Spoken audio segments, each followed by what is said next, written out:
حمدا كثيرا لمن قال إنا أعطيناك الكوثر فصل لربك وانحر إن شانئك هو الأبتر. أشهد أن لا إله إلا الله وحده لا شريك له وأشهد أن محمدا عبده ورسوله.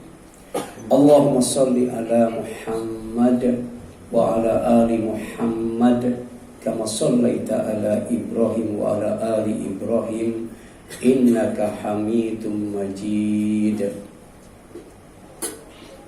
أما بعد، فقال الله تعالى في كتابه الكريم: أعوذ بالله من الشيطان الرجيم، يا أيها الذين آمنوا اتقوا الله حق تقاته ولا تموتن إلا وأنتم مسلمون.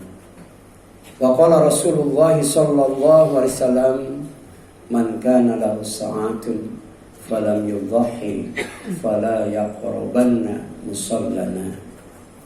Ikhwat iman, ikhwan dan akhwat fillah, rahimani wa rahimakumullah.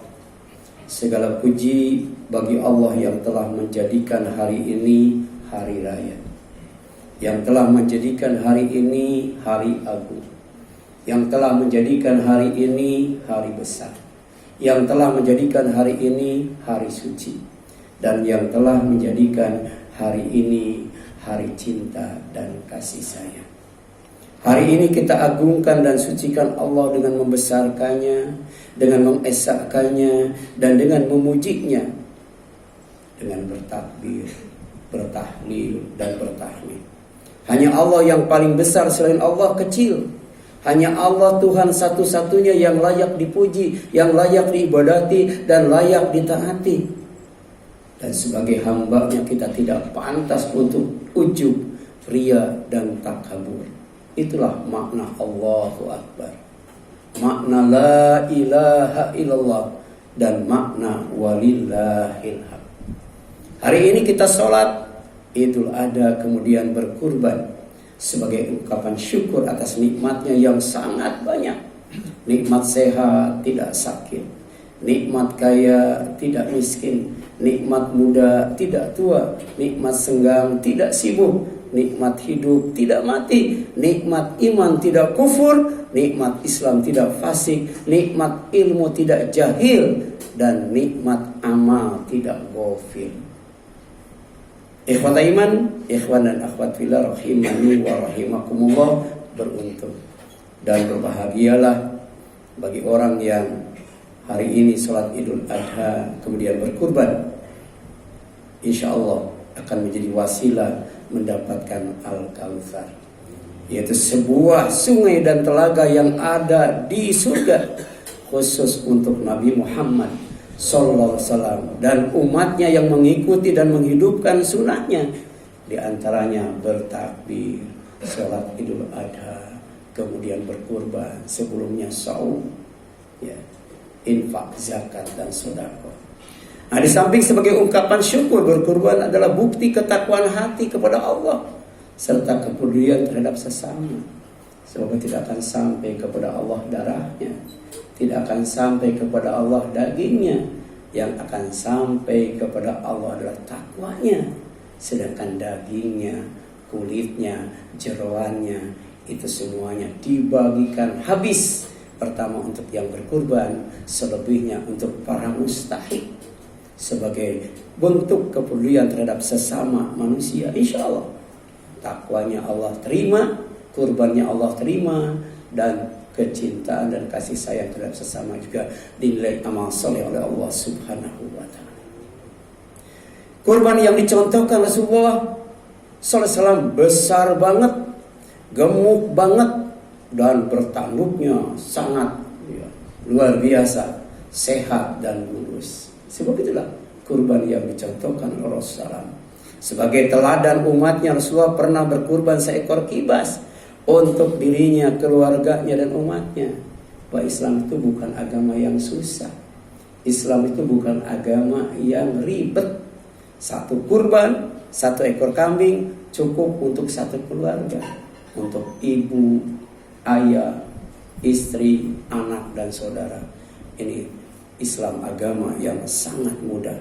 Ketika menyembelih beliau membaca Bismillah wallahu akbar, disembelih sendiri. Dan setelah menyembelih beliau berdoa Bismillahi Allahumma taqabbal min Muhammadin wa ali Muhammadin wa min ummati Muhammadin. Tapi kalau yang menyembelihnya orang lain, maka yang menyembelih mengucapkan Bismillahi wallahu akbar. Dan kita yang berkurban disunahkan untuk menyaksikan ketika sudah sendiri berdoa Bismillahi Allahumma taqabbal minni wa ali, atau disebutkan namanya Bismillah Allahumma taqabbal min ade injang wa ali ade injang. Itu gampang banget, mudah banget. Karena ternyata kurban itu syiar Allah, syiar Islam, yang wajib disaksikan bukan hanya oleh orang Islam saja, tapi oleh seluruh umat manusia, sehingga kebaikannya dan manfaatnya dapat dirasakan. Ya. Kemudian Nabi Muhammad SAW juga pernah berkurban sebanyak 100 ekor unta. Bahkan Nabi Ibrahim 1000 itu. Ya. Bukan hanya ratusan, tapi sampai menyentuh angka 1000. Silahkan hitung. Kalau kemudian sapi itu harganya 25 juta kali 1000. Rasul berkurban 100 ekor unta kali 25, 2,5 miliar. Jadi jangan dikira Rasul itu miskin. Ya. Tapi Rasul berdoa agar dia dijadikan orang miskin, dan agar dijadikan orang yang bisa berkumpul dengan orang-orang miskin. Karena orang miskin masuk surganya lebih dulu daripada orang kaya. Tapi kita rata-rata ingin jadi orang kaya. Masyaallah muslimin rahimani wa rahimakumullah. Dari 100 ekor unta itu Rasul menyembelihnya dengan tangan sendiri sebanyak 63 ekor unta. Dan selebihnya menantunya, itu Ali bin Abi Thalib, sebanyak 37 ekor unta. Jadi ada kerjasama mertua, menantu, ayah dan anak, istri dan suami. Sebab untuk keluarga ini, bukan untuk siapa-siapa. Orang yang berkurban disunahkan makan dari daging kurbannya. Makanya berkurban dengan yang dia sukai. Kalau suka daging kambing, ya kurbannya dengan kambing. Kalau suka daging unta, kurbannya dengan daging unta. Kalau suka daging dengan sapi, maka kurbannya daging sapi. Karena disunahkan untuk memakan daging dari hewan kurbannya. Nah, selebihnya baru dibagikan kepada orang yang berhak menerimanya. Siapa?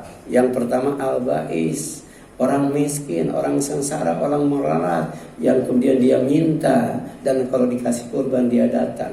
Yang kedua al-fakir, orang yang malu minta padahal dia miskin, padahal dia sengsara, padahal dia melarat. Kalaupun dikasih kupon gak bakal datang, maka anterin ke rumahnya. Ini tugas panitia. Jangan sampai ada orang yang kita tidak kenal bahwa dia itu miskin, padahal miskin. Itu tanggung jawab panitia atau tanggung jawab berkurban. Makanya di tempat saya itu yang berkurban dikasih 7 bungkus. 1 bungkus untuk yang berkurban, 6 bungkus untuk dibagikan kepada yang dia kenal sebagai orang miskin atau orang fakir. Yang ketiga, al-qani. Siapa al-qani? Orang yang minta dan ngambil sesuai kebutuhan. Mintanya kalau dia butuh kepala, minta kepala. Butuh kaki, minta kaki. Ya. Kemudian kalau dia tidak dibagi, dia tidak marah. Kan ada, biasanya dikasih 5 bungkus, kemudian tahun ini tidak dikasih, marah dia gak ke masjid, gak pernah ngaji. Itu bukan qani namanya. Yang keempat al-mu'tar. Siapa al-mu'tar? Orang yang minta karena ingin.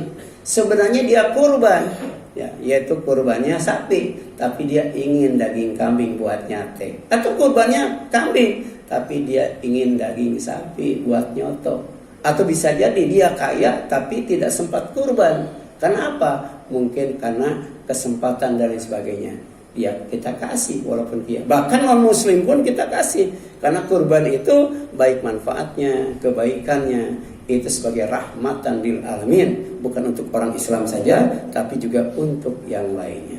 Ikhwat iman, ikhwan dan akhwatillah, rahimani wa rahimakumullah. Mari kita berdoa kepada Allah, semoga kita dimasukkan ke dalam golongan hambanya yang diagungkan, yang disucikan dan dicintai olehnya. Rabbana لا تزغ قلوبنا بعد إذ هديتنا وهب لنا من لدنك رحمة إنك أنت الوهاب ربنا هب لنا من أزواجنا وذرياتنا قرة أعين واجعلنا للمتقين إماما ربنا اغفر لنا ولإخواننا الذين سبقونا بالإيمان ولا تجعل في قلوبنا غلا للذين آمنوا ربنا إنك رؤوف رحيم ربنا اغفر لي ولوالدي وللمؤمنين يوم يقوم الحساب ربنا أفرج عنا الصبر وتوفنا مسلمين ربنا أفرج عنا الصبر وثبت أقدامنا وانصرنا على القوم الكافرين ربنا آتنا من لدنك رحمة وهيئ لنا من أمرنا رشدا ربنا آتنا في الدنيا حسنة وفي الآخرة حسنة وقنا عذاب النار آمين يا الله يا رب العالمين